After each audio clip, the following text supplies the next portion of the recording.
It's the Smucker's Uncrustables podcast with your host, Uncrustables. Okay, today's guest is rough around the edges. Please welcome Crust. Thanks for having me. Today's topic, he's round with soft pillowy bread. Hey. Filled with delicious PB&J. Are you talking about yourself? And you can take him anywhere. Why'd you invite? And we are out of time. Are you really cutting me off? Uncrustables are the best part of the sandwich. Sorry, Crust. Every story you love, every invention that moves you, every idea you wished was yours, all began as nothing.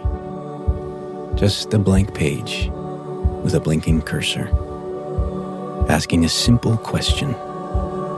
What do you see? Great ideas start on Mac. Find out more on apple.com/Mac.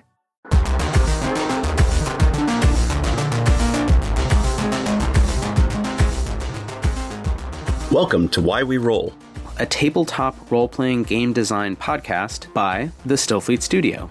We're your hosts, Chris Pickett, creator of the historical fantasy game Dance Macabre, And Wythe Marshall, creator of the political sci-fi game Stillfleet. Through the show, we hope to amplify new creative voices. We chat with different indie TTRPG designers, talking through a range of questions that are pertinent to many designers, players, and GMs. We hope to showcase fresh and even challenging ideas about what makes imagination-based games so powerful. Before we introduce today's guest, a reminder. If you enjoy this episode, please consider supporting the show and all of our games over at patreon.com/Stillfleet. Okay, let's find out why we roll.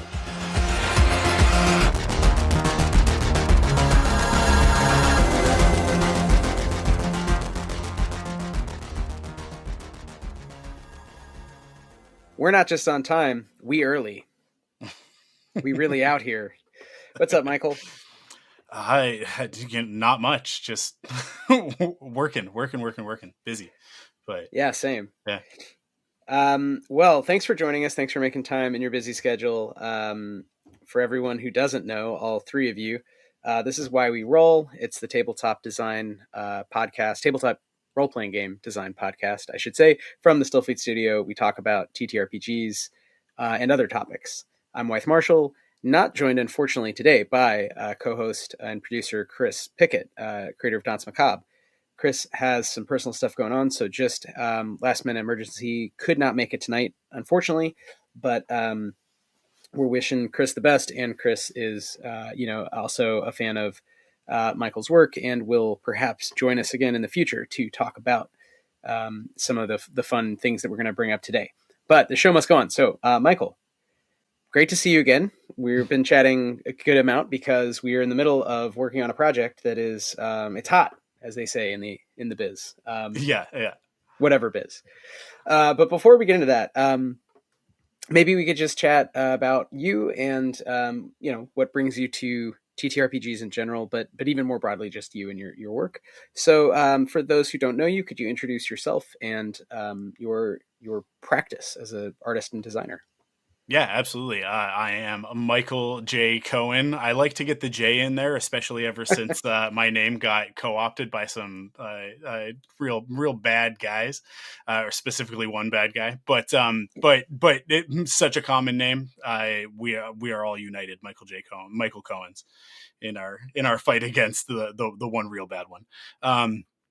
I am an illustrator and graphic designer. I live in Canada, specifically in the Vancouver area.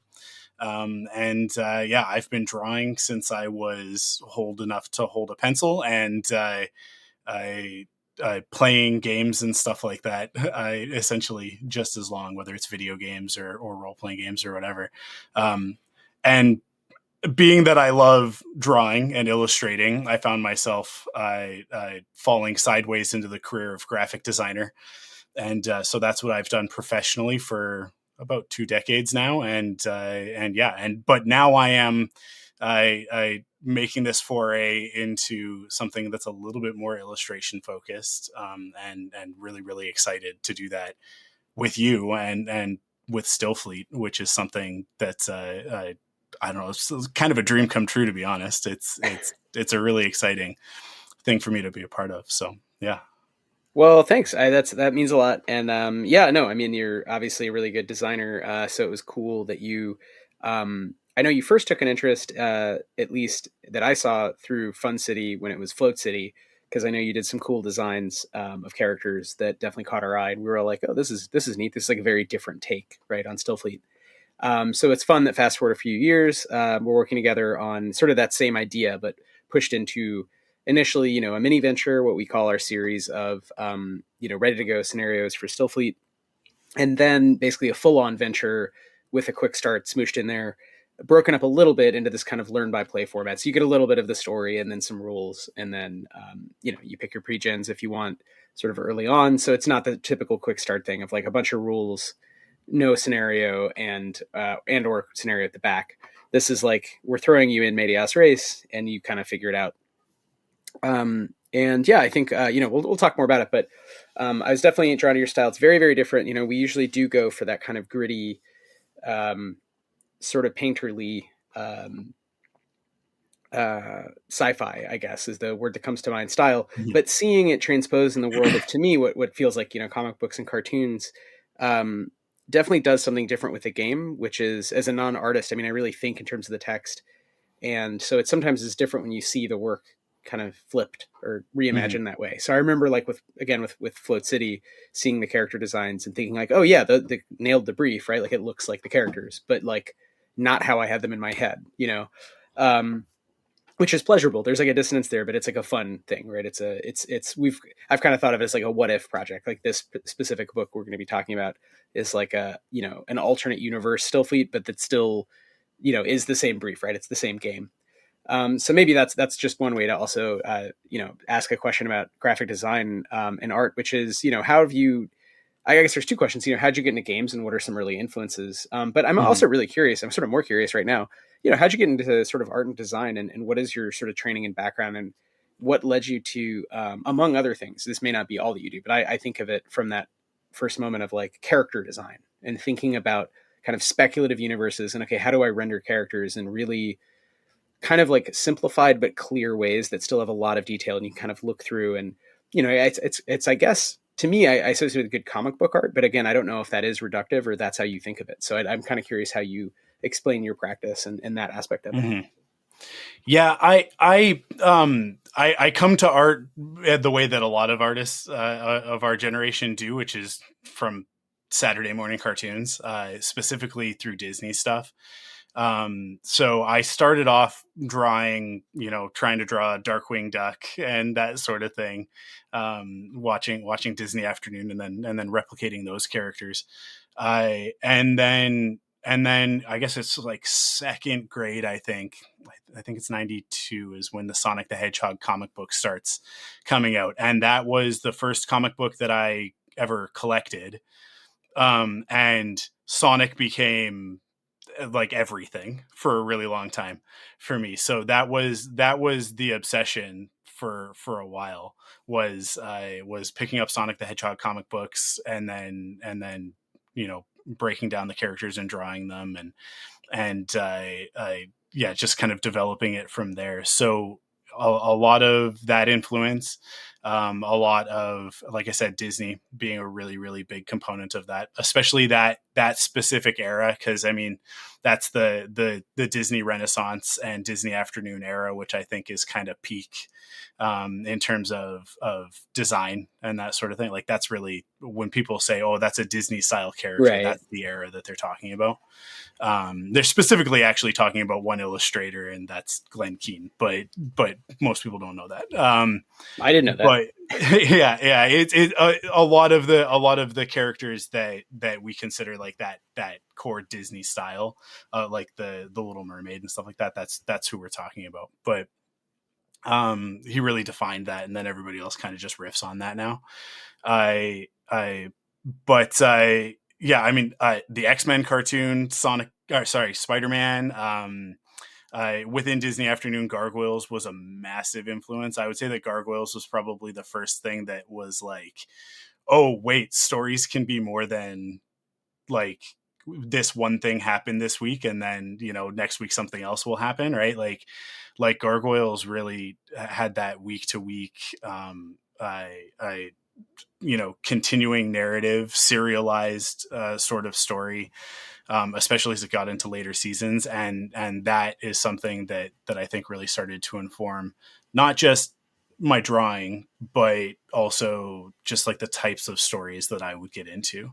And then when I was 10, I finally found Star Wars. I had always kind of been around. It had been sort of circling around. If you look behind me in my video, you can see I am surrounded by Star Wars stuff all the time. And that, like, once I found Star Wars, that was really when, and it was the perfect age at about 10 years old to, just take over everything. So for a long time, like it switched from Sonic the Hedgehog over to Star Wars, and I haven't really looked back since, but yeah, I mean, just like my whole life has been, I say that I was raised by the TV. Right. Which I was. I mean, I had very good parents growing up. They were very involved, but I'm the youngest of three. And the middle brother of the three of us, he has Down syndrome. So he takes a little bit more of the space, with extra needs and that sort of thing. And then my oldest brother, was like a jock. He was like an athletic superstar, baseball, hockey, all that sort of stuff. And so, I would just be carted around, from place to place, going to hockey tournaments or whatever. And my parents would just, like, to keep me happy, like, here's a Game Boy, here's comic books, here's a sketchbook, and that I think is probably more responsible for who I am today than anything else. It was like, oh, just buy Mike some comic books and he'll go sit in the corner with his pencils and be quiet. Right.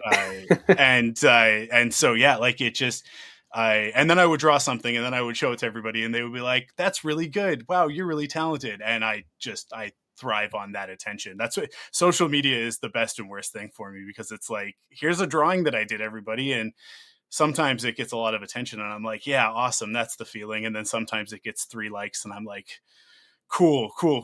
Guys didn't like that one. All right, cool. Note taken. It just kind of built from there. And then, yeah. Sorry, so no, you mentioned a few things I just want to touch on. Like, I remember Gargoyles was a huge one for me because it was that intertext where it was about New York City gargoyles, which I was like, that checks out. But so it's sort of the Warriors, but with gargoyles. But then it was also about Shakespeare. So it was like all these things about, classical literature brought to life as the gritty, incredibly realistic, mean streets of New York City, where we're always dodging living statuary. But that's actually, those are the good guys. So it's very confusing to live here. But no, that was, that was to me also an awakening in terms of like kind of the idea that the character design could key you into a totally different like world and a totally different way of being. And even comparing like the Batman movies with the Batman 90s show, which weirdly, while it was a cartoon, felt kind of more realistic. And thus, like, I liked it more. I felt there were more stakes even as a child to the cartoon. So I feel you on those are such formative things that you carry with you as you sort of like are glued to the TV or it's just on. It's also interesting to hear you talk about birth order. I feel like that is very important and not in this show. We're not going to go down some Freudian rabbit hole, but I do feel like that does help determine like how artists professionalize and why, and what kinds of attention, what kinds of relationships they want. But okay, so jumping forward, so you become trained as an artist, and Star Wars is what you would say your kind of biggest influence in terms of, especially science fiction. That's fair to say. Oh yeah, absolutely. Yeah. Star Wars looms very large, and George Lucas in particular. I mean, I've been podcasting since 2008, and the podcast that I started with was one dedicated to the Clone Wars TV show. So there's 138 episodes of that podcast of me and my co-host dissecting every single episode of that series, along with a bunch of other stuff, video games and comic books and movies and stuff as well. But that's where my podcasting career started, and that just grew out of that obsession with Star Wars. But being obsessed with Star Wars led me down the path of going to film school. and wanting to follow in the footsteps of someone like George Lucas, only to realize that is absolutely not what I want to do. The more I learned about it, the more I got my hands on that experience, the less it was enticing to me. The overnight shoots and grueling schedule and all of that sort of stuff, it's really not conducive to who I am as a person. So what did end up happening at film school, though, is I ended up doing everybody else's we had all had like our sort of like our thesis projects, right, and portfolio DVDs and stuff that we had to do, and nobody else wanted to use Photoshop. Nobody else wanted to do any of their design work. So I ended up like with a cottage industry in the midst of the final term of film school. And I think I did about 6 DVD cover art things, and as well as like the menus and like the label. This is back in the day when you would burn a DVD and then you would print out a sticker, those Avery like the pre-formatted sticker templates, and then you peel the sticker off and put it on the DVD, so that you had a very professional looking portfolio to send out and never hear back from anybody. Spend hundreds and hundreds of dollars that you didn't have coming out of film school. But yeah, everybody just hired me to do that. And so I made the decision as I graduated from film school, I'm not going to go into film. I'm going to be a graphic designer. And so then I just went on the internet and started teaching myself graphic design. So my formal education is in film, but my actual career path started like sort of in that last 2 months of film school.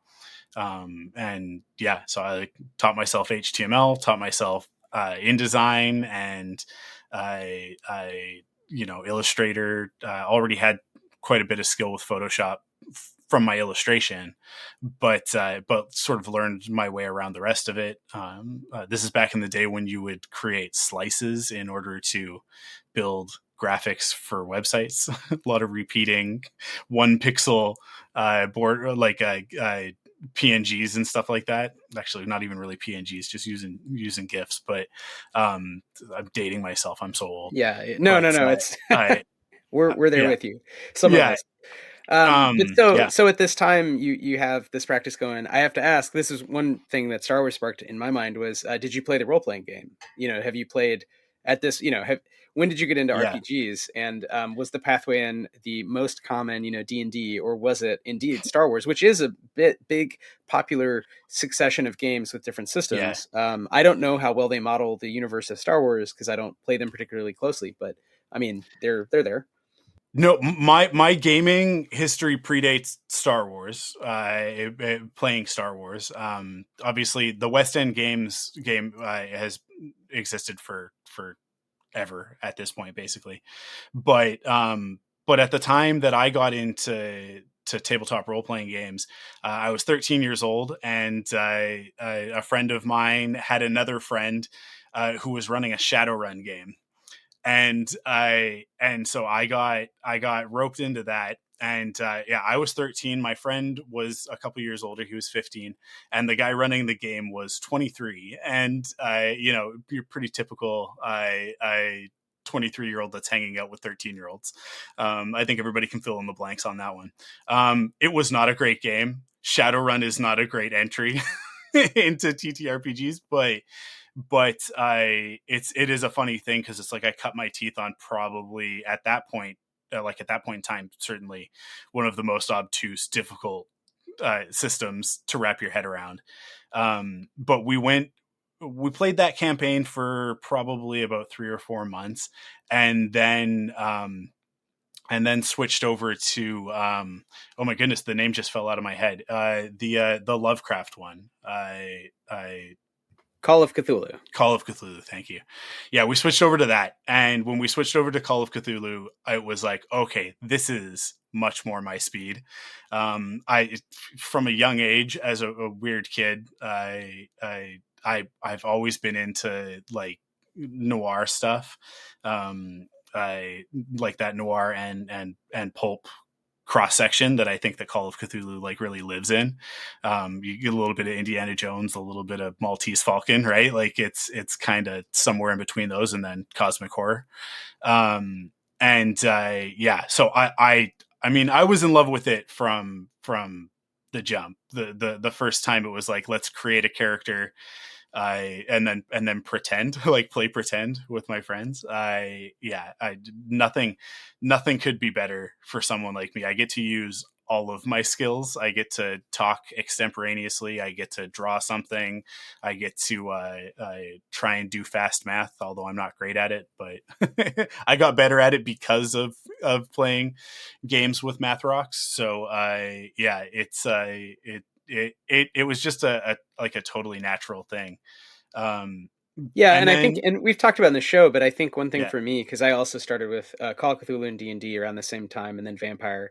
And Call of Cthulhu to me was so great because it modeled something that wasn't in D&D or even Vampire, really, which is insanity, which now we've talked about, is that the most sort of appropriate way to think about mental health? Like, you have a pool of points and it goes up and down when you see weird squid guys. Like, I don't know. It's sort of offensive. It's sort of just dumb, but it was so much better than anything in D&D, I thought. Like, in terms of modeling, like, my relationship to cosmic horror, but just more generally, like, stuff in the world. So because in D&D, everything is a thing you could hit with a stick or not. You just ignore things you don't want to hit, and you hit things that you can hit.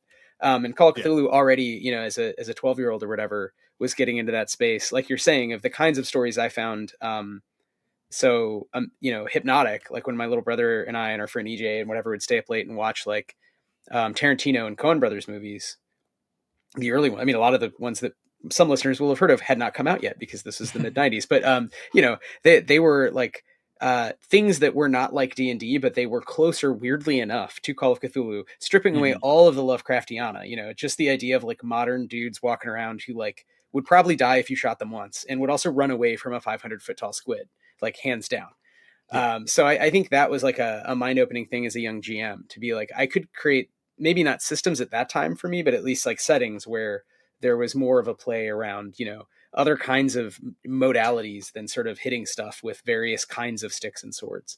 So it's interesting that you also started with that game, which I feel like a lot of people have played it, and it's not like, it's still pretty popular, I guess. But I feel like it's birthed other better things by having like a crucible of like a modern game that, as Vex in the chat points out, is like actually decently mechanicalized and all that, and have these like long, interesting noir plots that, as a kid was like a gripping kind of choose your own adventure to like engage with. And again, in a different way, not to crap on the Dragon game, but it's, it's just like a completely different part of the brain to play with that. So interesting parallels, a continent apart. Actually, I don't know where you grew up. I just assumed, but maybe. I mean, like in British Columbia, this stuff is when I was actually living in a small town in the interior, called Penticton, which some people have probably heard of. If you haven't heard of Penticton, you've heard of maybe the Okanagan, because the Okanagan has a well-known cryptid called Ogopogo. That's like the claim to fame. Yes. I totally know that one. Yeah. And so, like Summertown, which means that like during the winter, it drops to like, I think the population drops to like 5,000 or something like that. And then during the summer, it's like 20, right? Like it's wild how, like what a flux there would be. But when you're one of those kids growing up, it was actually kind of awesome, because we could just kind of like wander around and get into trouble, and it wasn't like living in the city like I do now, where it's like there's a little bit more to be worried about. I wouldn't necessarily want my kids at the age that I was doing that stuff wandering around. But that's where you then get to like I'm just like, I'm off. I'm going. See you later. I leave at 7:00 in the morning with my buddy Bill, and we walk across town to Brad's house to play role-playing games. And we wouldn't eat all day. It was ridiculous. Like, this guy had no food in his house, but we were sustained by rolling dice and pretending to run away from squid monsters and stuff. Yeah. Sounds like Penticton and the larger small town of Atlanta were similar in that time and place in that sense. At least for so a lot of this is, I'm sure, class dependent, but it is always interesting to we always ask designers about first games, and obviously D&D. If you did bell curve, a lot of it's going to be D&D. But yeah, big shout out to Brad. I think we got last episode there was a glitch, so I love hearing the names also of people's friends they like gamed with early on. Cool. Well, let's jump forward a little and talk about some of the work you do now, and then maybe that's a way into Nostalgitron. We can continue to go back to the shores of the lake haunted by Ogopogo. Haunted's probably not the right word, right? Ogopogo could be, I don't know the valence, like is Ogopogo like good or bad in whatever sort of alignment system we use for cryptids. But I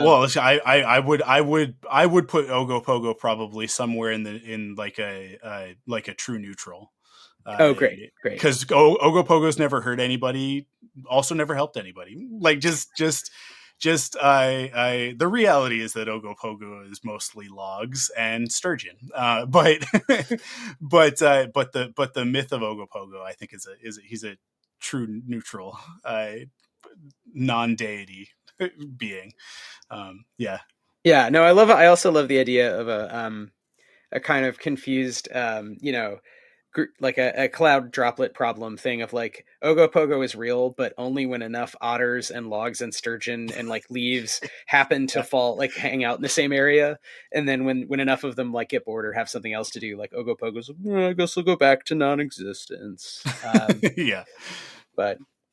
So from there, from sort of childhood influence and then professionalizing as a designer, what are some of the projects you've worked on that are adjacent to games in general, and what have you been playing since? What are some of the threads that have kept you going toward eventually trying out Stillfleet?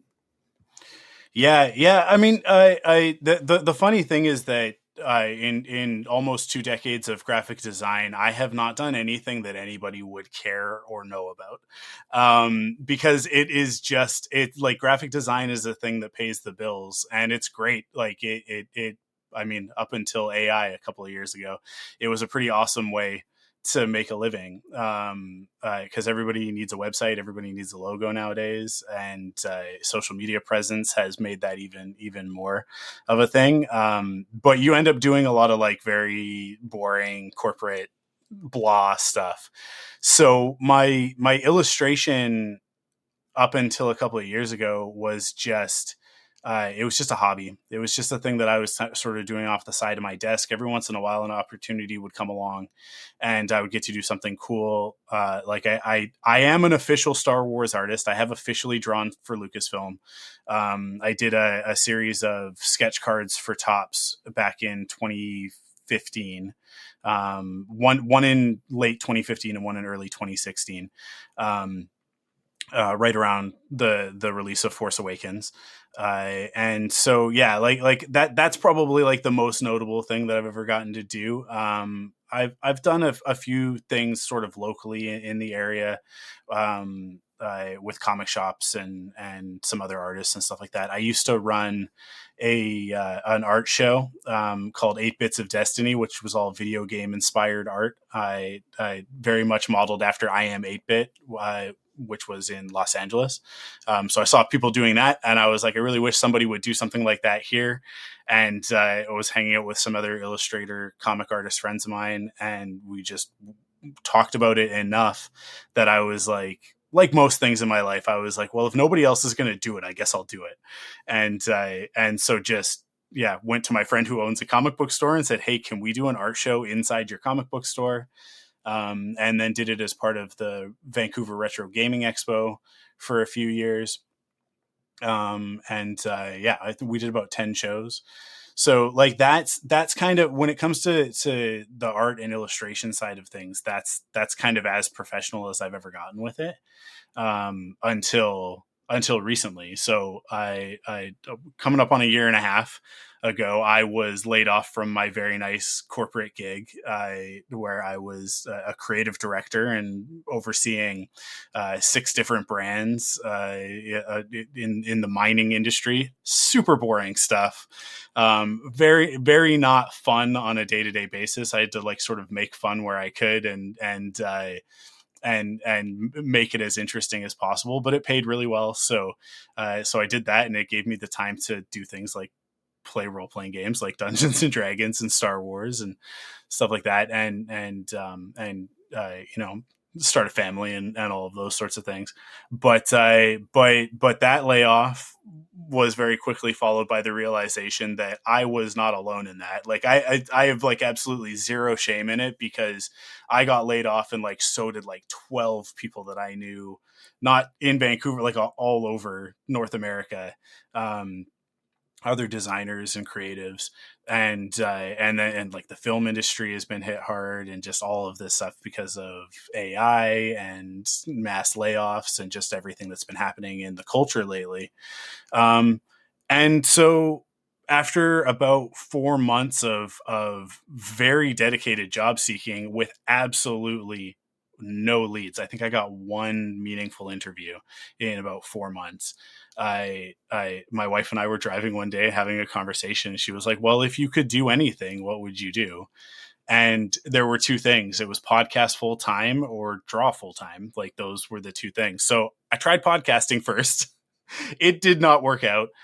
Being an influencer, being like a social media, like posting everyday influencer, not for everybody. Very, very hard work. Very hard work. Like surprisingly.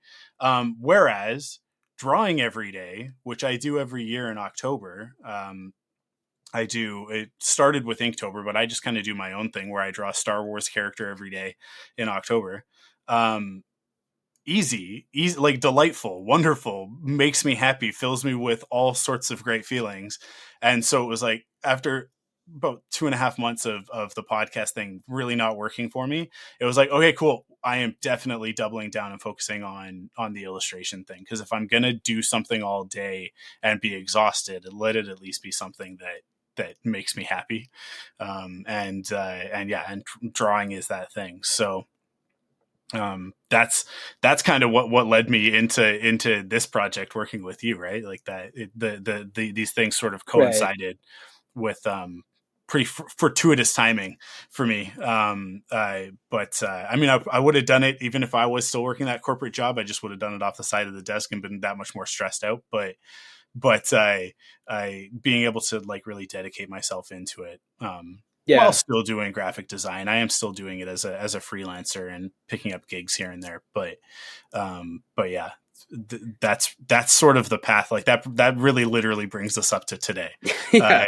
Well, thanks for sharing that. I mean, sometimes I feel like the professionalization stuff, because it's a niche industry, and it's unless you're already, we're doing a project for Hasbro, it's like everyone in the indies, having to reinvent the wheel, and it's not particularly lucrative. So I feel like it can be a little bit of a downer, but I think one of the reasons to do the show and to bring up not just design, but also the business side is to talk about our own experiences, and share some of the ways in which we've come to doing, whether it's writing, illustration, or some other aspect of not just game design, but like product design, and then eventually marketing games, and trying to figure out, how to monetize doing games full time, especially on the left, which is the constant like reply guy gotcha thing of like, oh, you're a leftist, you shouldn't even take money in the market. But it's like, yeah, but in reality, like we don't have UBI, so we don't even have healthcare in the US. Here in Canada, so it's a little better, but like we have to like do things to live. And so that, to your point, it's like, what would you do to live if you could, and how do you,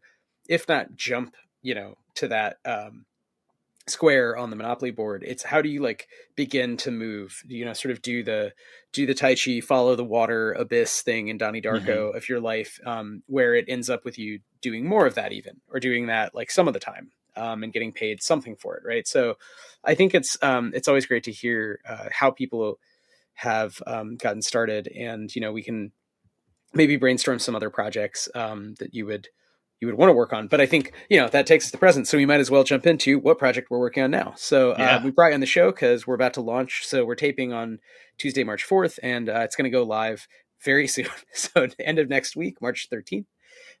We have a new product for Stillfleet, which actually grew out of something you kind of pitched me and then sort of snowballed from there for a couple of reasons. And just timeline wise has kind of led us to the present. So do you want to pitch sort of what is Enter the Nostalgitron? And, this really was your idea. So, I do feel like you should pitch it, but I'm also happy to jump in if you want me to say anything from, the game perspective, I guess.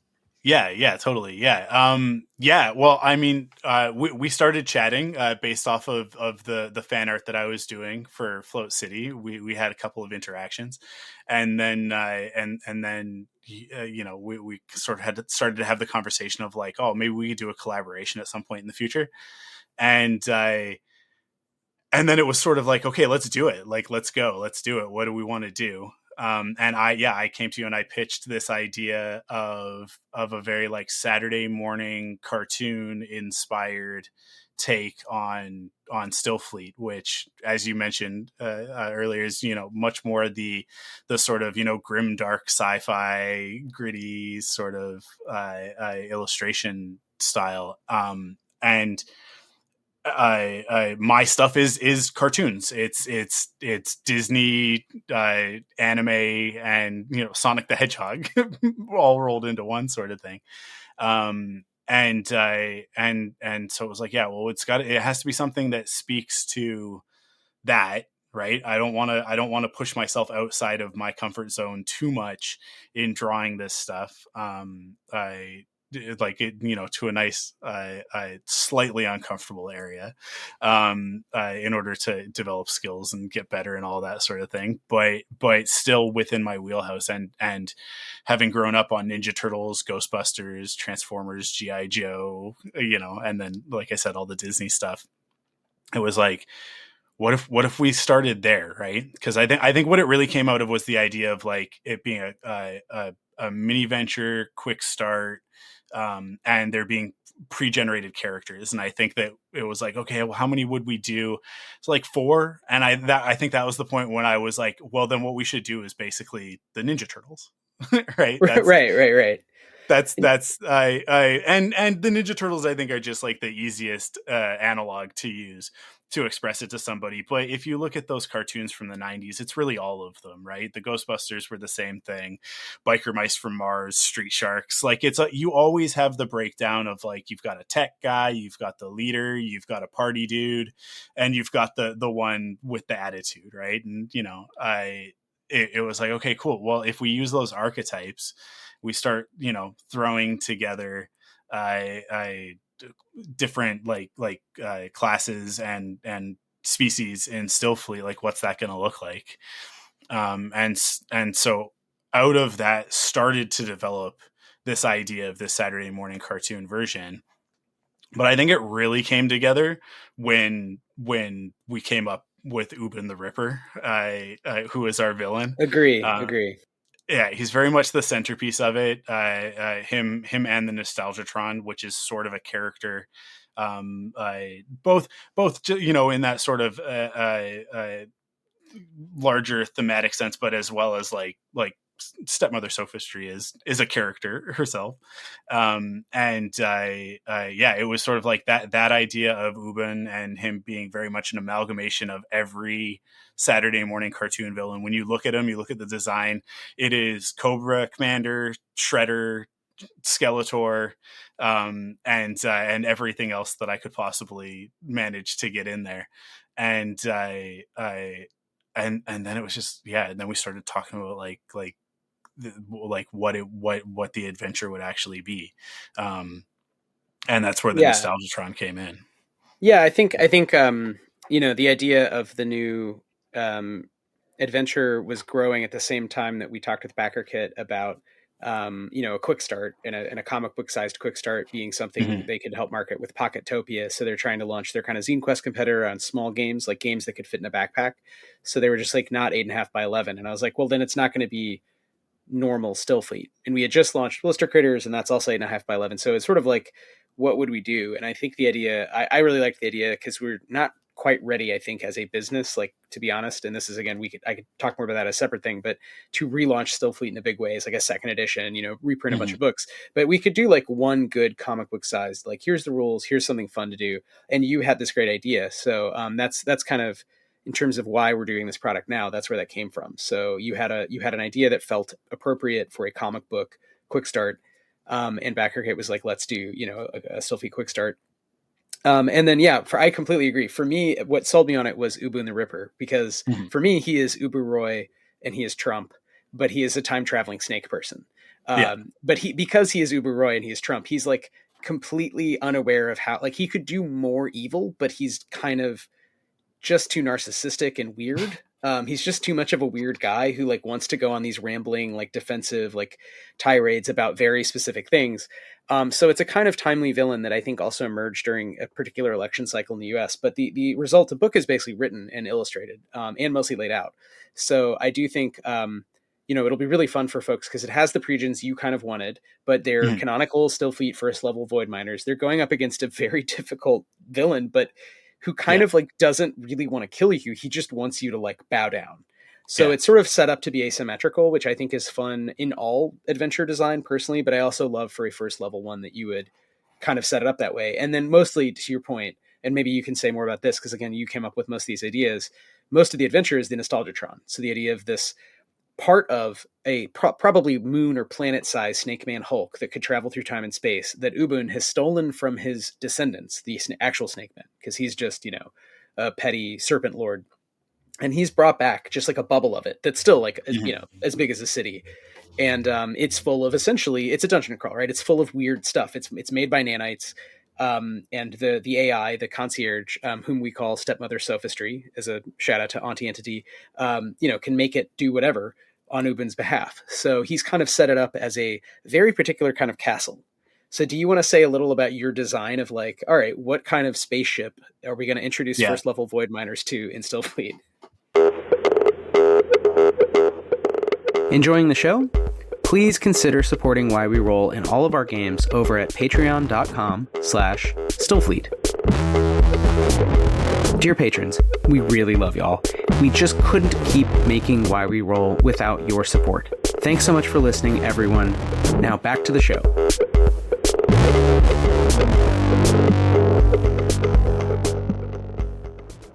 Yeah. So I think we had kind of initially started talking about doing things in a bit of a modular way, right? So that it would be more than just one adventure, right? Being a quick start, you want it to be something that's like it's concise but flexible enough that people can use it once they've gone through it once. Let's do it again and let's see what happens, right? And out of that came the idea of these sort of randomized modular rooms inside this techno dungeon. And I had the epiphany one day of like, well, what are we talking about here? We're talking about Saturday morning cartoons. What do you use to sell Saturday morning cartoons? Like what's the purpose of them? It's to sell action figures, right? And it's to sell play sets. And you'd get those commercials of like, Arctic Battle Zone Batman. And it's like, when did Batman ever do any of this stuff? And he's just smashing through like clear plastic cubes that like none of us had in our houses, but for some reason, every kid in the commercial did. And just thinking like of all of those completely outlandish and ridiculous toy scenarios and play sets that you would see in the commercials. And you knew like maybe one kid who actually had some of this stuff, right? Like one kid who had one of those places. One of my favorites to think about is when the movie Robin Hood was coming out, they did a ton of toys for that movie. They really tried to get kids to care about Robin Hood. And there was like a whole hidden tree fortress village playset that looked awesome. It looked amazing. And I remember seeing it in the store one time. And at that point in time, it may as well have been $2,000, right? If it was probably $100, right? But we're talking about the mid 90s. So $100 for toys was crazy. You used to be able to get a Transformer for less than $15. And I'm not talking a little Transformer. I'm talking like a real one, right? Like Grimlock like Optimus Prime was like maybe $20. but yeah, like this thing was like massive and ridiculous and crazy, and nobody had that thing, because no kid cared enough about Robin Hood to spend, their hard-earned allowance or like convince their parents.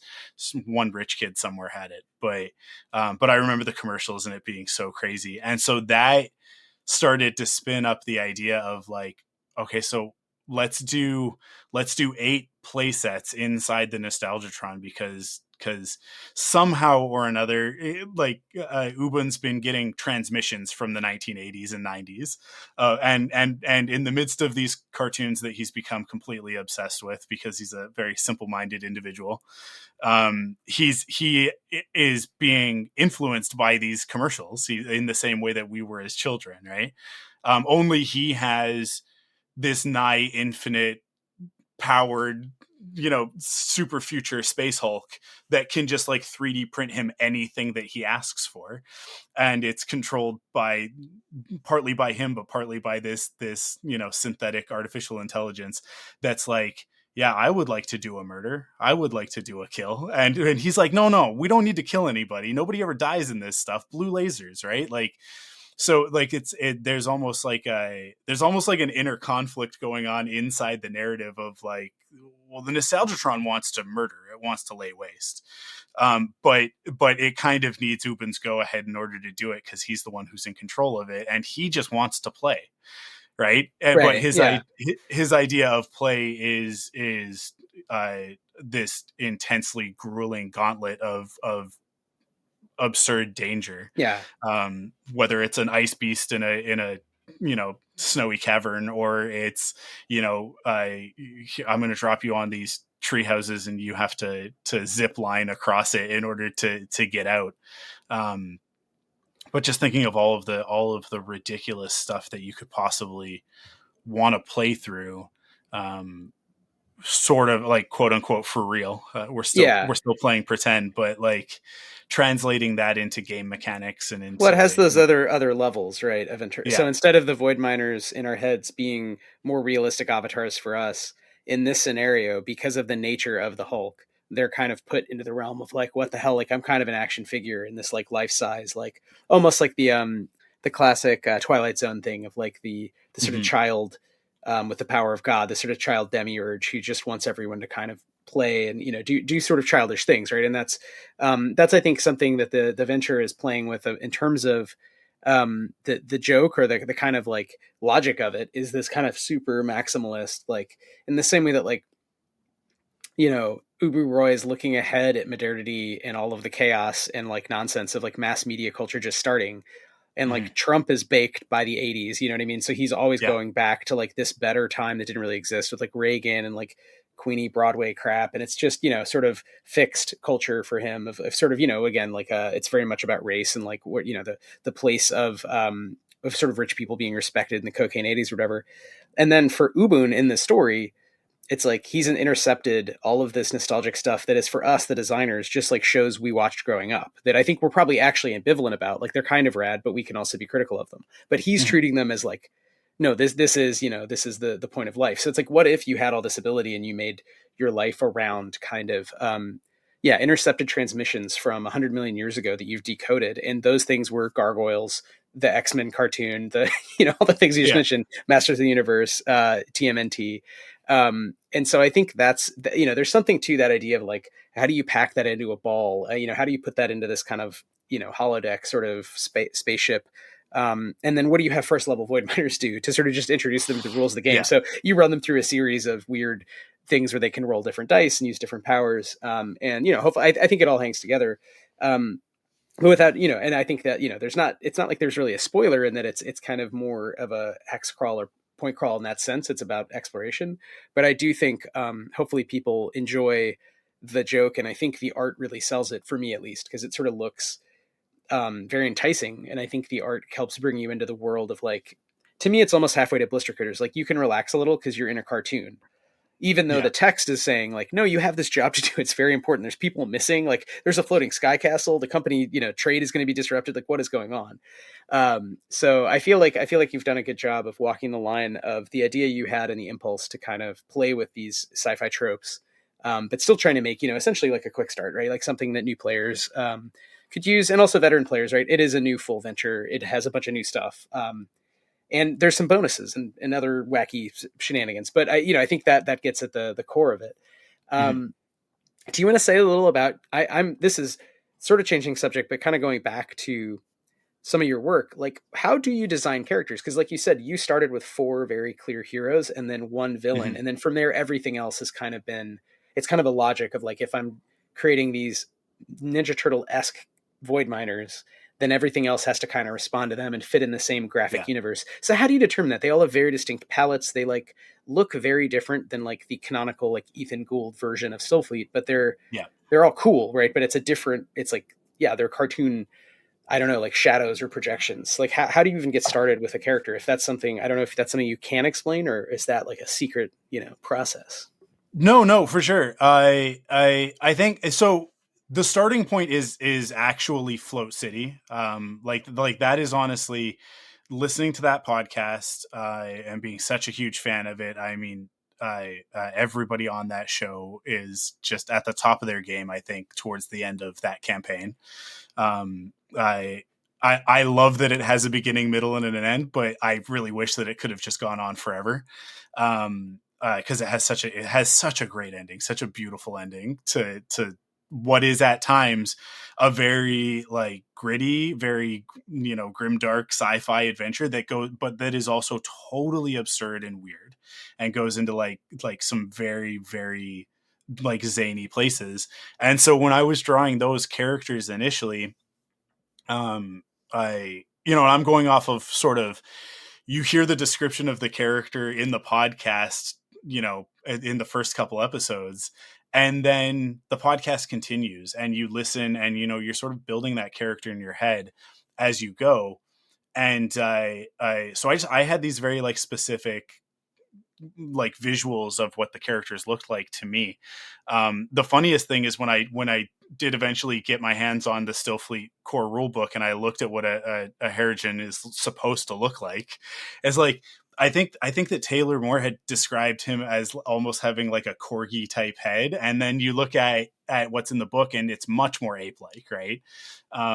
And so like very different from what I drew, because I basically drew like a gorilla with a corgi head and bat wings, in a tuxedo. It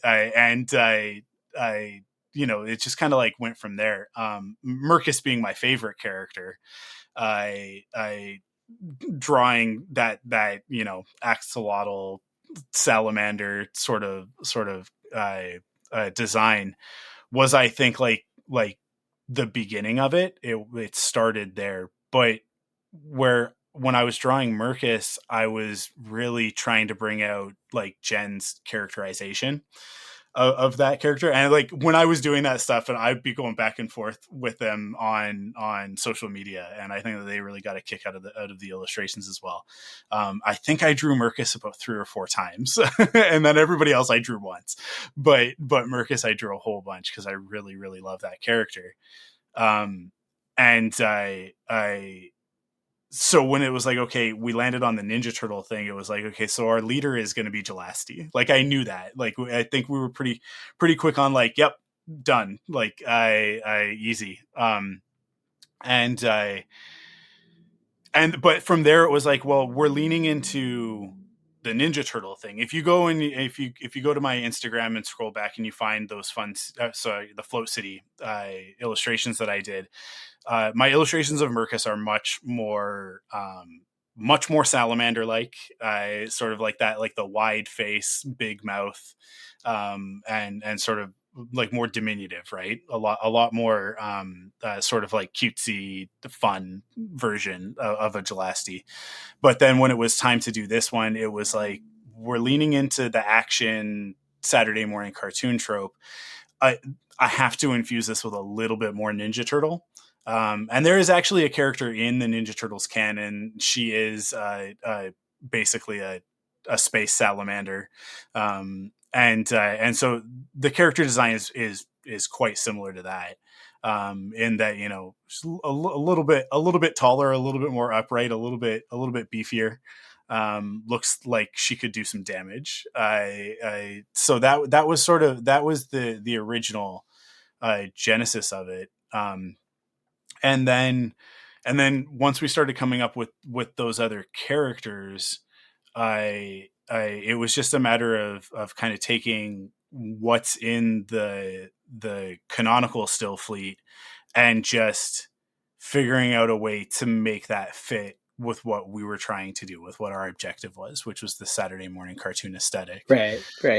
And I think there's also the interpretation question before we get into the style stuff, because I still think it'd be interesting to hear a little more about like how you draw, how do you reduce complexity or decide on color palettes or any of that stuff. But there is, to your point, the sort of first order question of just like what is canonical, or like how to represent what. Because in my mind, all this stuff is up for grabs, and canon is very loose, and like we can go back to it.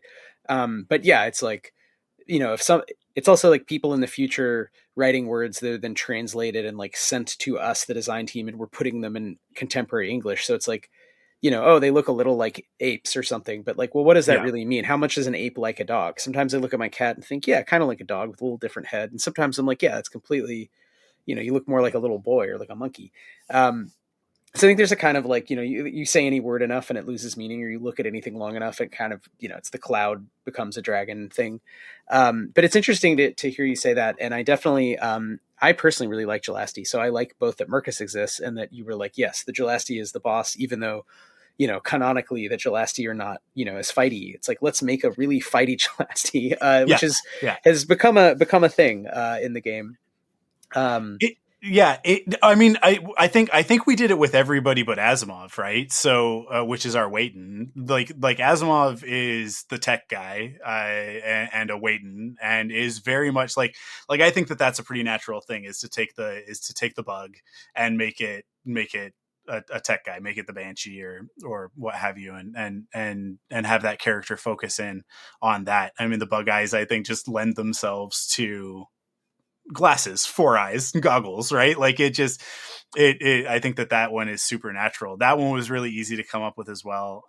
But then, when it came to the other characters, I think we actually, in the Ninja Turtles absurdity way, right? Because that's one of my favorite aspects of Ninja Turtles. As a kid, you don't think about it. You just look at them and it's like, well, they got swords and, nunchucks and they're doing backflips and stuff. That's rad.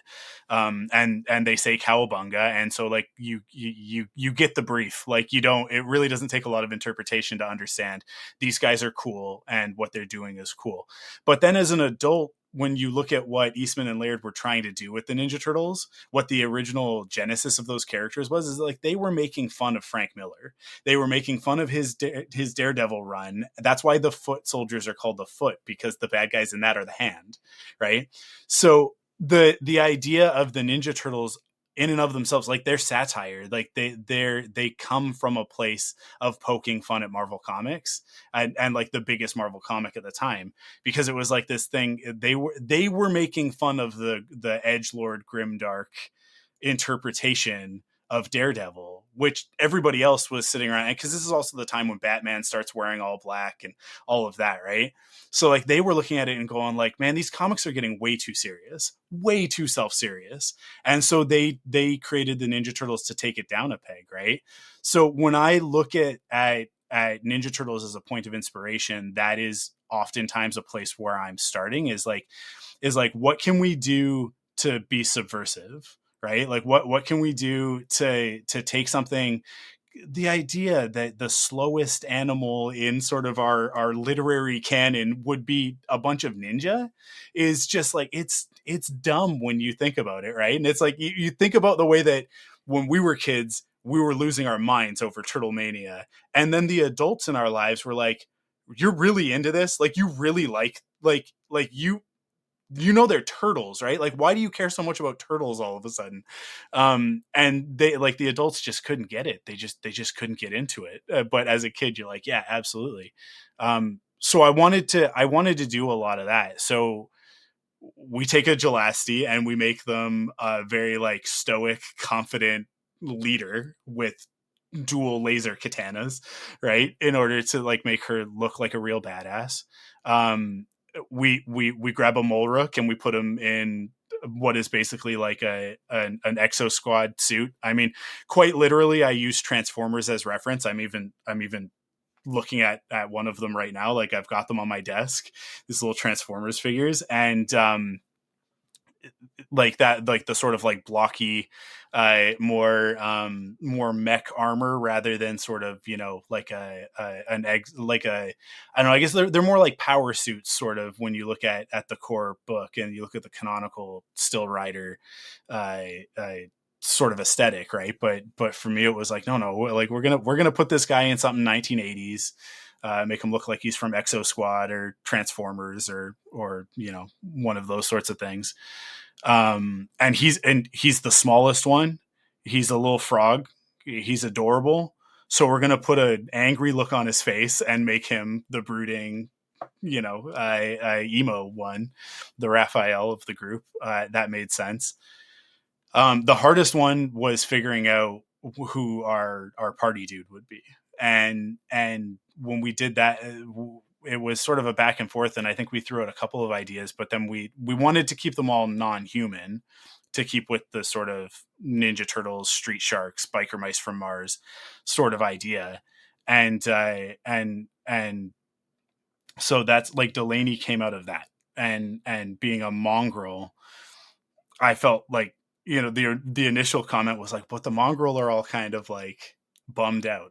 And it's like, well, but what if one of them wasn't? Like, what if one of them was actually just like the opposite of that? And so narratively, Delaney has, at some point in his past, he took some shrapnel to the head, and so some experimental surgery was done on him. This is all like, this is like one sentence in his bio, right? But you know, you can run with it.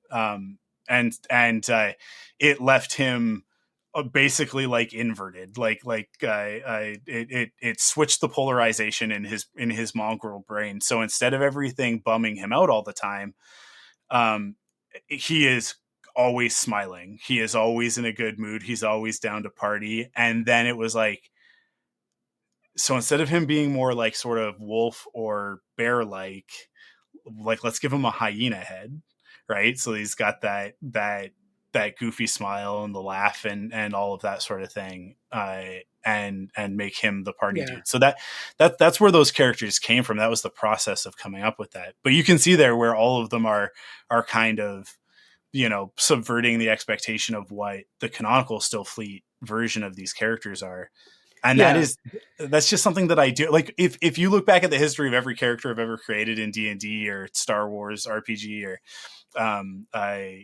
my werewolf character when I played the World of Darkness stuff, like it, I always do this. It's always, here's the box, and I'm always like, cool, I'm gonna color outside the lines, just see how much I can get away with and how far I can push it with. Yeah, and to put it in game design terms too, it's like you're taking tropes that are familiar, whatever it is, whether it's a trope from wider nerd culture or literature or whatever, cinema, or in this case from a fairly niche, you know, from the Stillfleet core rulebook and it, you know, the way it was instantiated in Float City, and you're like playing with those. And then also visually, I mean, you're kind of playing around with like expectations or ways of drawing that are kind of pastiches, but they're not, it's not like one-to-one. Like it wouldn't be fun beyond like copyright law or something. It would just be like weird to just draw like a Ninja Turtle, right? So it's always like a version of, it's like, this is a trope that is kind of recognizable, but it's doing its own thing. And that's true at the level of like designing the characters, the first level, you know, pre-gens, as well as just like how to draw them, as well as every other thing in the book. So the book is full of just, you know, kind of very familiar but unique moments, because I think you're taking a lot of tropes. It's kind of the maximalist approach, which again is very different. Like Ethan and I think are maximalists, but we just approached the game very differently. We were hewing closer to like, let's do it realistically. And I think most, you know, all the other products will be in that vein for the sort of mainline, you know, Stillfleet stuff. But for this quick start, it was kind of, to me, it reminded me a lot of Justice Warriors, which I love. You know, so a more recent comic book that is doing some of the same play with tropes around cartoons and comics, but in the service of kind of a new left critique of, you know, where we're at politically in the global north, right? And especially, you know, in big cities and around policing and whatnot. But it's very silly. I mean, it's literally, there's a guy made of poop, sort of meatwad main character, and so it's like, you know, it sort of it fries your brain because it's doing serious things, but with these characters that are just like what the hell is this? Like, I know this trope, but also I've never seen it, played out in this way. So hopefully that is kind of fun for Stillfleet players to kind of get their hands on. Mhm. I don't think ours is quite like at that level of absurdity, like Beavis and Butthead Yeah. stuff. It's more in that, as you're saying, like really hewing closely to the sort of cartoon action figure comic adjacent really design of those characters, where they all had sort of unique color palettes and logos and stuff. So it's almost like each of them is like a little brand, and that's that's part of the joke. That like everything is about sales of like cartoon action things, like you said, the version of Batman who doesn't exist in the comics, who is somehow ice themed, so that you could have like a version instead of black where he's wearing white with like a blue cape, and it's like it has no narrative logic. It's just to sell a toy. But then you have to invent, then you end up, there's kind of the backward reconstruction of like, well, what does Ice Batman do all day? So I know it's something I find kind of weird and annoying about like the actual IP, but I love the idea of like, let's just make fun of it and lean into it. And like, what would that be like for an RPG? I actually think you could do this with probably any game. You could probably, and people I'm sure have with like D&D, right? But with any game you like, you could just be like, I'm going to do all of the tropes with like a minus symbol in front of them, or like a move them 90 degrees into like a different kind of register. So that's all to say, could be taken as kind of design advice for like how to get started with like thinking of, NPCs, plots. I don't know, just take a trope and then, go a little sideways. In the interest of time, I think let's move on to some other aspects of the project. I don't know, Michael, if there's other stuff you want to chat about. I definitely want to hit the some of the bonuses, some of the structure of like this campaign, just because it's kind of also new and interesting, and we're kind of making it up. So it's not like it's a little less salesy and a little more like, I don't know, this is stuff that we're currently working on. So if people have ideas, but do you want to introduce sort of the crossover aspect or the collab? Are we talking about the Blackthorn stuff? And just like all the bonuses, like the fact it's a little bit of a different campaign for us, because again, it's not like purely we're just making one book. It's like you get a bunch of crap. I think there's an interesting thing with crowdfunding and where it's at now is that I think that we've all sort of participated in different crowdfunding campaigns, and so we've all seen it, from that side of things of like, oh, okay, what kind of stuff, what kind of additional things do I want to get, and how much do I want to kind of, feel like I'm getting milked once I've supported the core project. And so I think you and I made a decision very early on to kind of keep it very, very tight, and to not really do like senseless merch, you know what I mean? Like the hey, back us and also get a t-shirt. And it's like, t-shirts are great, but I got a lot of t-shirts. I've got a lot of posters. I've got a lot of, enamel pins and, and all that stuff, which it's all cool stuff. I like all of that, but the things that have always worked for me are the things that's like, okay, what am I getting? If I'm getting a role-playing game, then let the add-ons be things that are going to add to that game, right? Stuff that's optional, totally optional. It depends on your play style and what you do at your table, but options that could, I think, enhance it. Right. So that started with the idea of us doing these little acrylic standees. So they're basically tabletop minis. So if you're the type of player like I am, who really likes to use a 1 inch by 1 inch grid map with your game, just to visualize, where our characters in relation to each other. It honestly, it helps my ADHD stay focused on the game, as if I can see it in front of me. Otherwise, I feel like my brain ends up spinning out and worrying about but where is everybody? Who's standing next to who? How far away am I from that guy? So yeah, it was like, cool. Let's do minis, but I don't do 3D modeling. That's sort of outside my skill set. It's not really something that made a lot of sense, but we could do really, really cool, just 2D illustrations on just a really nice high quality acrylic miniature at that size. And so we're going to have those for all of our heroes as well as our main villains. So there will be one for Ubun. There will be one for our, we haven't talked about them yet, but our hench goons, Disco and Heavy. And as well as the Slurps, who we also haven't talked about. We haven't really talked about the cereal aspect of it very much, but the Slurps are basically they're like we call them slimunculi, right? They're homunculi made out of slime, but that slime is consisting of cereal sludge, the stuff when you leave that bowl of cereal sitting out for a little bit too long, and what if it got up and started throwing punches? So that's what the Slurps are. So we'll have minis for those as well as the 4 heroes that I just talked about. So that's really cool. I'm really excited about that. I love an artifact. I love a little physical thing that I could hold on to and go like, neat. But yeah, well, I think like you said, also the merch, it's also just doing it differently every time. And I never play that way. Although we used to draw everything out just with dry erase on a foldable 1 inch by 1 inch D&D, battle map. Yeah. But it was always like the scales were whatever, it was more sort of for position, like you said. And I never play that way anymore, but I knew right away when you were like, let's not do 3D, but just have, the little standy guy. I was like, oh yeah, that's great. Like, I love the idea of like, let's try that out. Make a good, make them look really nice, and they go with this quick start. You don't need them, but if you wanted to, sure. And then, in terms of other offerings, I mean, that's kind of it for us. But I think it is fun that because it's Pocketopia is based on Pintopia, which was about putting 2 people together to try to sort of help them, introduce audiences. Pocketopia is the same thing with games. So it's like, find another indie gamer and you guys like market your products together. So it's a simple idea, but that means automatically we have like more stuff to talk about, which is great because it's not by us and we're not making it, and it's not, to your point, it's not super numerary. It's not like extra. It's like, I don't know, it's its own thing. If you like it, great. If you don't like it, that's fine. Like it's just an introduction. It's just a way of like having that conversation a little more naturally. So I don't know if you want to say anything. We're not going to go into depth. We'll have an episode on this game because why not? I'm interested. I want to know more. But it is, to the earlier conversation, kind of pulpy. So also felt appropriate. That's kind of why we picked it. We were like, let's do an RPG that's not exactly like this, which also, what the hell would have been like this? I don't know. But let's do something that's like adjacent in terms of speculative fiction and kind of playing with tropes. So we found a game that looked like a little bit like Call of Cthulhu, but modern, like not Lovecrafty, but just that era, and had classic movie monsters. So we thought, great, this feels adjacent in terms of playing with tropes.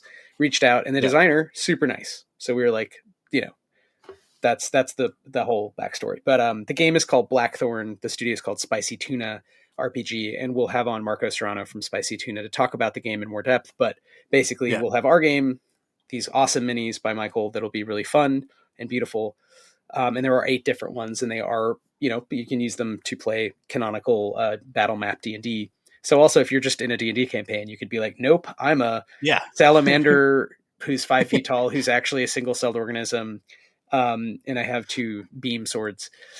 And you can also get Blackthorn. And if you do get both, you get some extra stuff. So I don't know, do you want to do the little quick salesy bit? Backerkit has a cool functionality that you can partner with other campaigns, and when you back both of them, it sort of like triggers it and lets you know, like, hey, this person backed both of these, and then you get bonuses when you do that.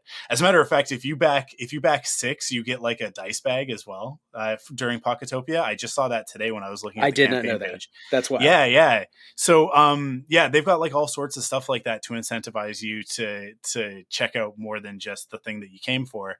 But when they were like, partner with somebody and do this cross promo thing, we found Blackthorn, and then started talking to Marco, who is such a fun, awesome guy. And like he got what we were doing, and then we talked to him about his, and it was like, yeah, okay, this like yours sounds awesome as well.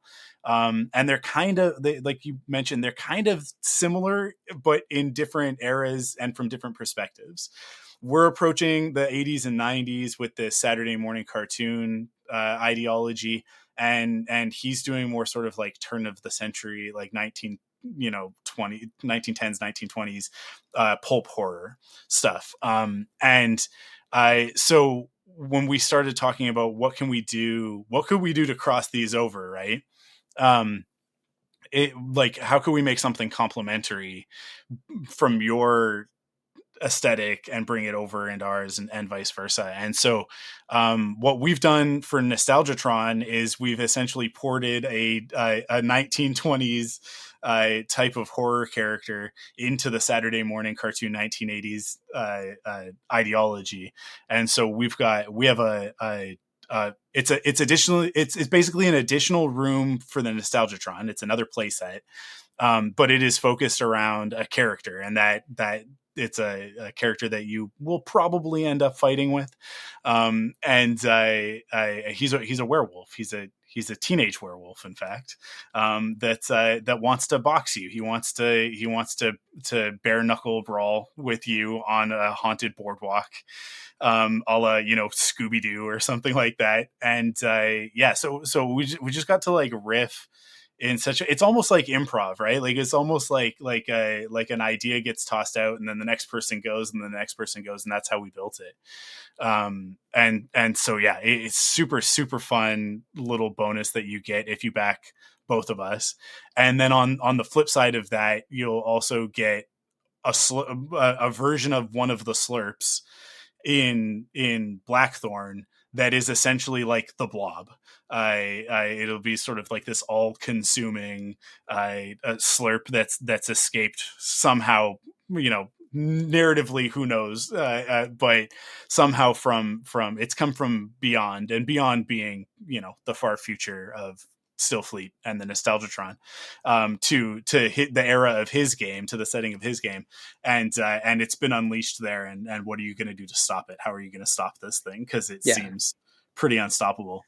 And these are both like oversized postcards, so they're like kind of match the book. So it's kind of like a comic book with these two big ass postcards, kind of like missing spreads from the book.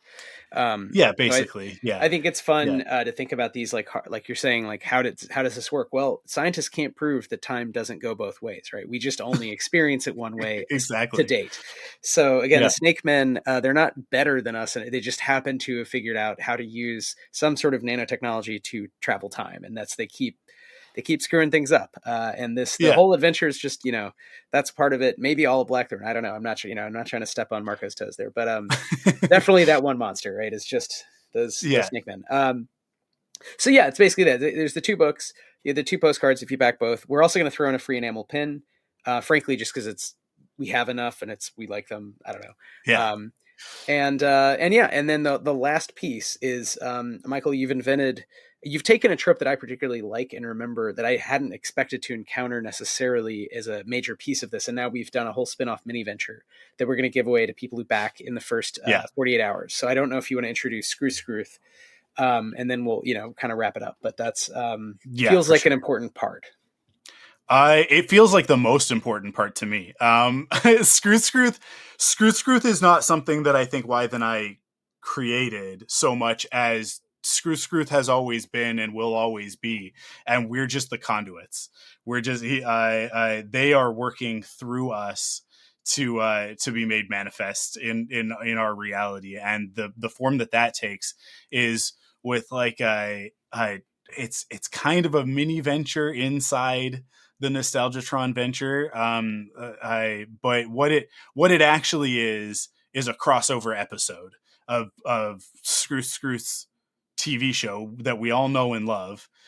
Screwth steals the show, and Screwth is a talking chub cat, which I shouldn't have to explain to anybody, but I will. They are basically a hypercolor neon, blue, pink, and purple, 6-limbed four nostril alien 3D printing mistake that that gets into shenanigans. If you took every trope of a Garfield, Eek the Cat, cat dog, like Nickelodeon, Real Monsters sort of, nonsense cartoon show like that, you rolled it all into one character. That's going to be Scrooth. But Scrooth is lovable, adorable, and incredibly annoying. All of those things. And so we thought, this character is such a delight for us to play with that as a bonus, we wanted to give those who backed us early the opportunity to play with Scrooth as well. So if you back in the first 48 hours, you're going to get a PDF of it's basically a build your own episode of Scrooth show, and it's meant to be played alongside the main campaign, the main venture for Enter the Nostalgitron with those characters.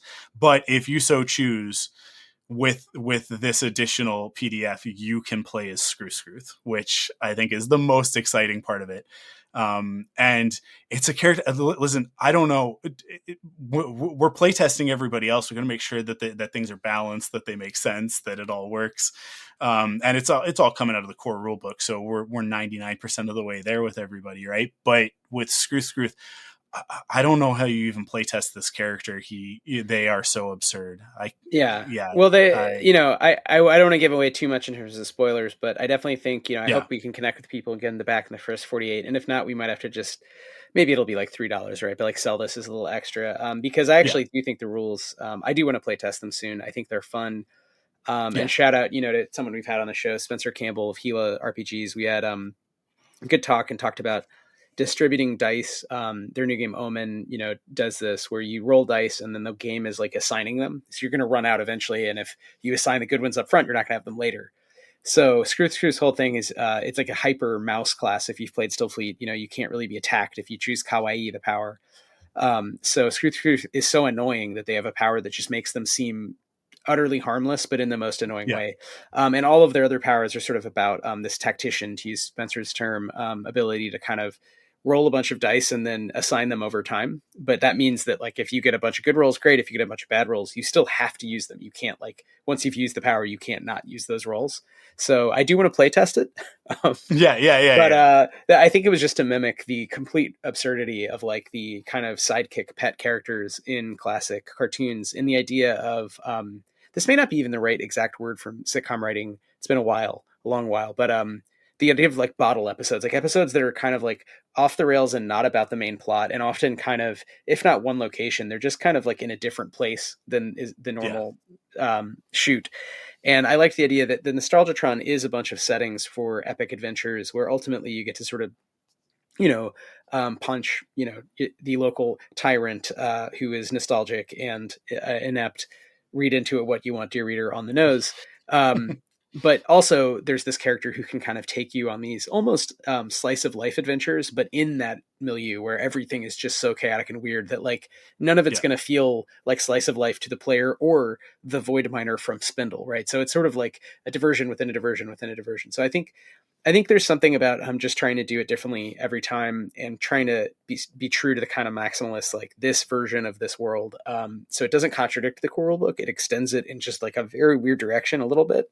And then just so people know, Ethan and I are working on the whole crawl deck first and then the Void Miner's Handbook. So really getting back to the basics of like, what would a 2.0 version, what would a stripped down version, the rules and intro to the lore alongside the Refactor's Handbook. So all of the lore and a lot of like stat blocks and things that have been published and a lot of venture material that needs to be metabolized probably into multiple books at this point. But, some of it can be in some of those materials in terms of kind of getting people started on different, I would say like more classic, hard SF, literary, kind of like feminist SF and like, cosmic fantasy, science fantasy almost, stuff. Here it's like, okay, but come with us, maybe play 2 sessions of it, right? 3 sessions. And hopefully it gets some people to try out the game. So I hope even maybe Scrooth, we don't really know. We're kind of following, I feel like, correct me if I'm wrong, Michael, we're following our bliss, right? We found a character and we're like, he deserves his own, or they, I think they deserve their own, because there's just one, Scrooth, their own little book. So we'll see. It's going to exist. It pretty much is written again. So a lot of this work is done, which I will say sometimes going into these things, that's not the case, but with Blister Critters, it was pretty much done. With this, we're pretty much done. And in the future, I think we all of the campaigns we run now that it's a business, will be a little more buttoned up, because it turns out when you're not done, it gets really hard to then fulfill things on time. Yeah. So, we will see what happens. But that is the quick rundown. I'm sure there's a lot more to talk about in the waning minutes of the half hour. Michael, is there anything we haven't covered? What do you want to do beyond Nostalgitron? Are there any kind of game ideas? It doesn't even have to be for Stillfleet. Anything fun? Any advice you have in terms of professional illustration, or just having fun playing games that you want to share or talk through? Yeah. I mean, I really, really love the grit system. I love the sort of, I've talked about it on other things, like that sort of like simplicity of it to start, but that it can grow and sort of like adapt to the different systems, or the different games that it's being adapted to. So, like whether it's Stillfleet or Blister Critters or Danse Macabre, and it's just it's a very easy system to get your head around. But once you do, like once you've got those core mechanics figured out of your pools and your dice array for creating characters and assigning skills and stuff like that, the sky's the limit. Like it to me feels like taking something like a more classic D20 system and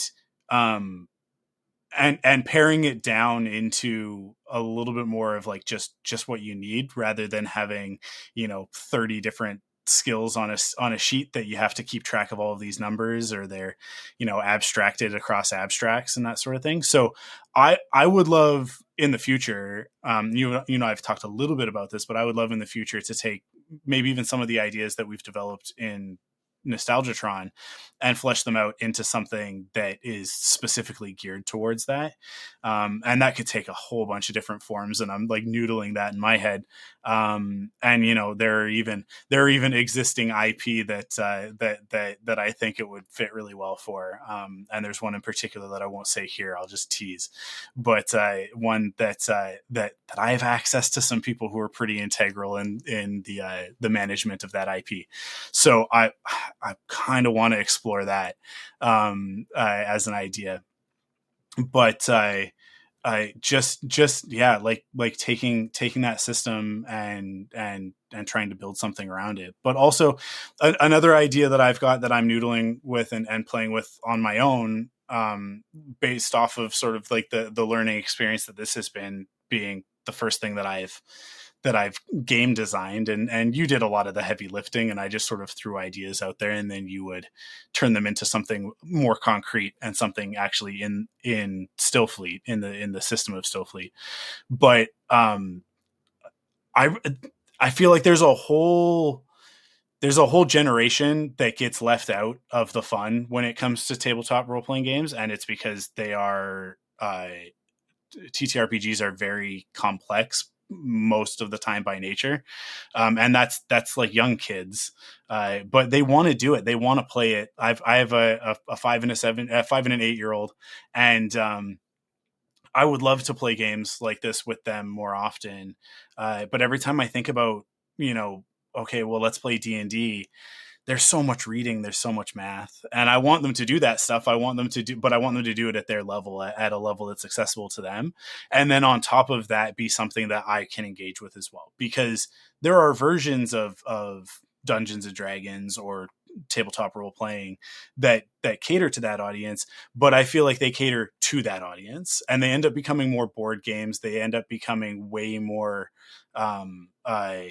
sort of fixed beginning, middle, and end. Like they're much more finite and much less of the storytelling component. But I can tell you from my experience, my girls can come up with all sorts of stories for characters and that sort of thing. So I that's something that I want to explore and try and figure out, how do we do that? And so I've got about, 50% of a zine that I think would work. But I haven't had the time to get in, to dig back into it, and run it past other people yet. But just sort of in the same way that the grit system, really refines the idea of throwing dice in order to determine outcomes.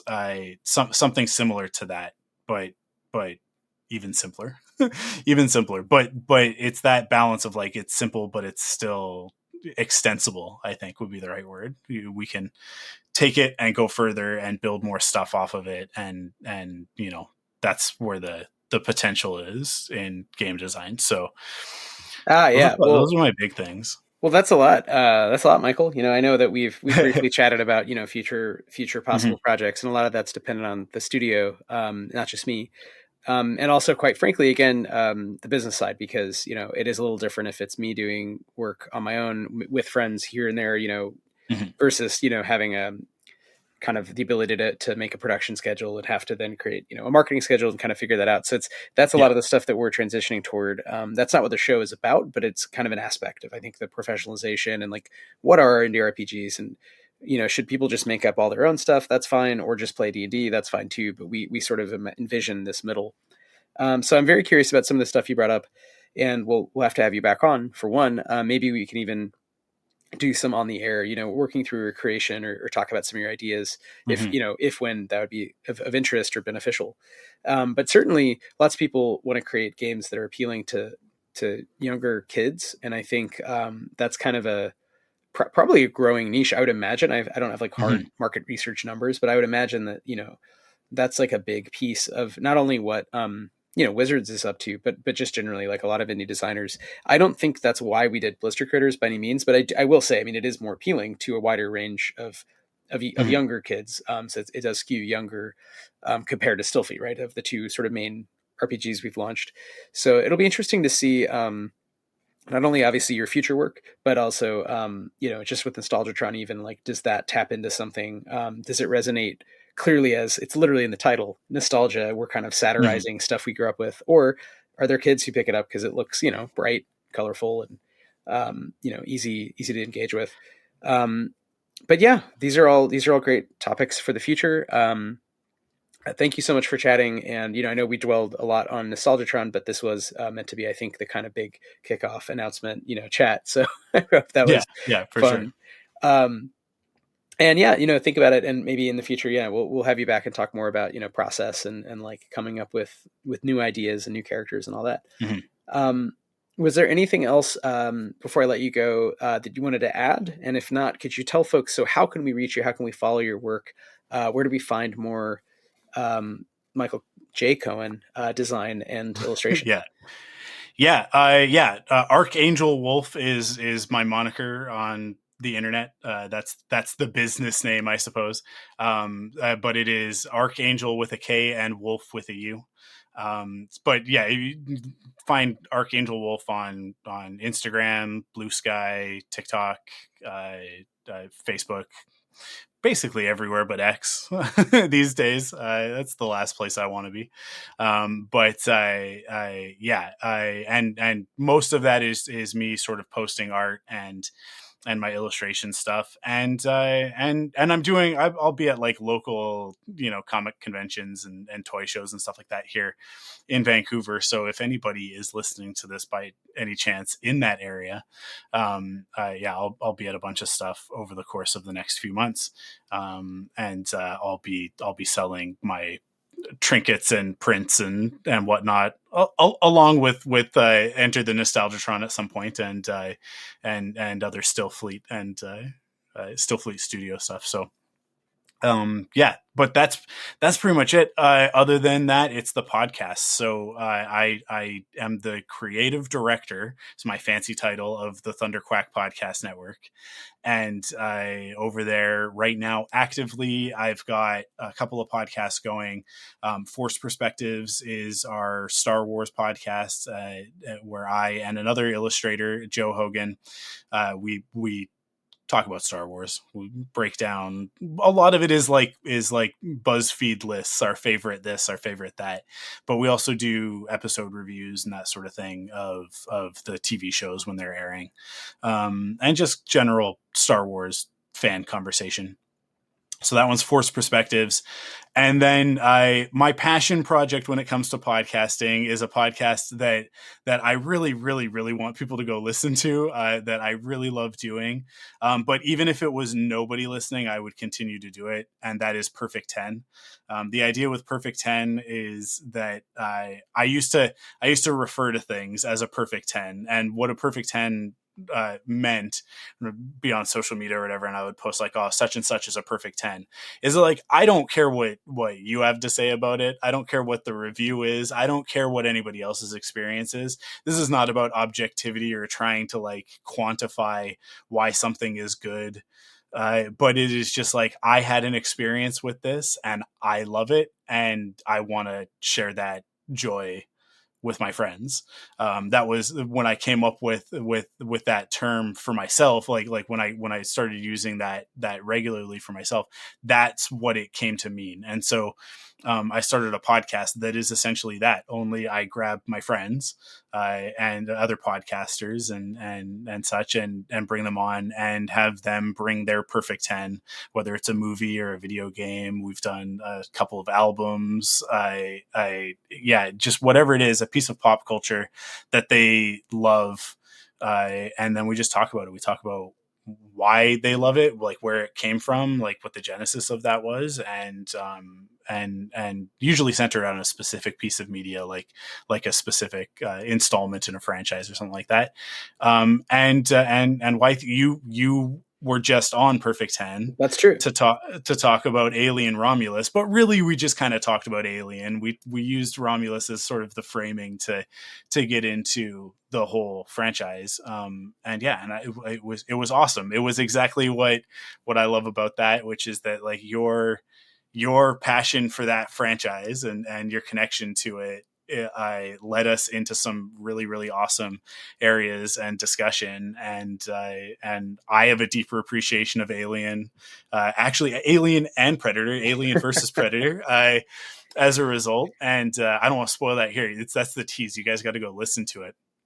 Because it was such a great conversation. You brought so much to it. And that is the reason why, like, I don't care. If no one's listening to that podcast, I'll keep doing it, because it's just an excuse to talk to cool people that I like about things that they love. And, we spend so much time on the internet griping, right? Like that it's like, here's one thing that the whole purpose is that, like, hey, it's a thing that you love. You don't have to talk about anything else. Just talk about what you love. Even the form of griping, I think it's more just the direct and honest communication, because I think it's kind of the idea that like it's hard to be sincere in post-modernity, but I think even bigger with the internet and with COVID, it's like just hard to talk to adults for real and just be real.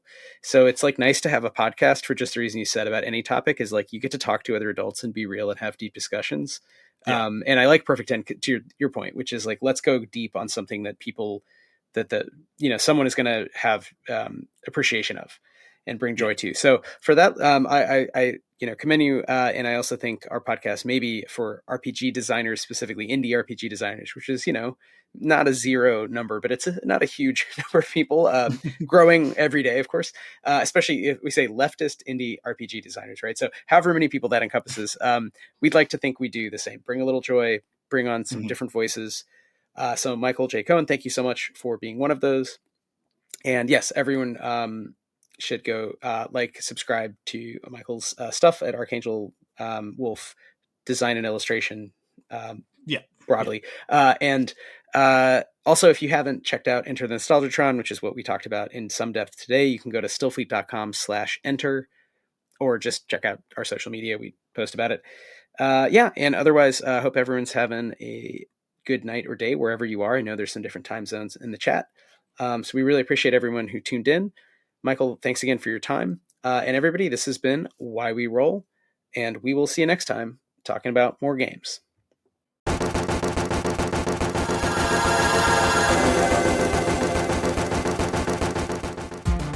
Thanks for listening to Why We Roll. Our theme music is by the brilliant Sam Tyndall and Arpline. If you enjoyed the show, please subscribe wherever you get your podcasts. You can find us on all social media at Stillfleet. You can find out more about Danse Macabre, Stillfleet, and all of our games over at stillfleet.com.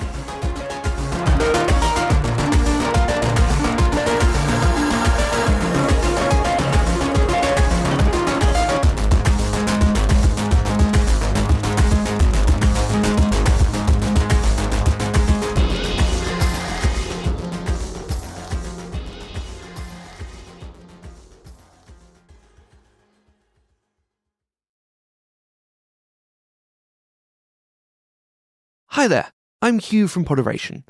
If you like today's show, why not check out Dungeons & Dragonfruits, the bizarre, strange, and queer in every sense of the word D&D podcast. Join 5 friends as they laugh, learn, and adventure their way through the weird, wonderful world of Widdershins, where dragons hatch from trees and have adventures of all forms in every shape and size. Available wherever you can get your podcasts.